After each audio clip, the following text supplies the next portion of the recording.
Don't know how to take a long screenshot of the whole page on your iPhone? In this video, I'll show you how to easily take scrolling screenshots without third-party apps.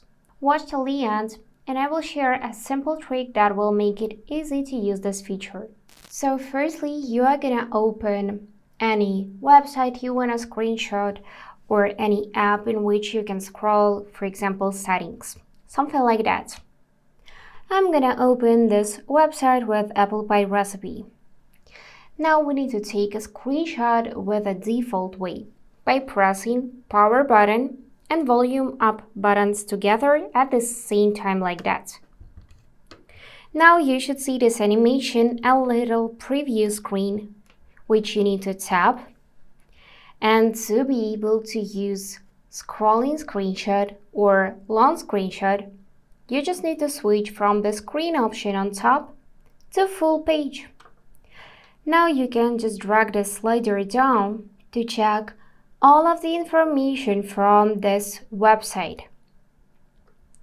So, to save this type of screenshot, you're gonna click on the share icon, then scroll down and choose Save to Files.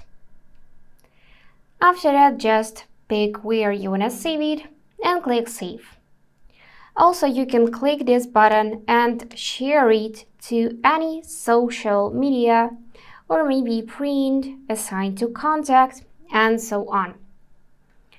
Now, I'm just gonna open this screenshot in the Files app. Let's just find it in the list. And this is how it looks. Just use this pinch gesture to zoom in and to be able to read information on that screenshot. If you want a better quality, consider taking a little bit less information. So just crop it at some point so it will be not so long. And also, as a tip, for convenience, you can use the built-in notes feature in the screenshot. So, for example, you can use this one to highlight important moments in the text. And here you can crop it, by the way. So, that's it. If this video was helpful, don't forget to hit that thumbs up button and subscribe to the channel. Bye bye!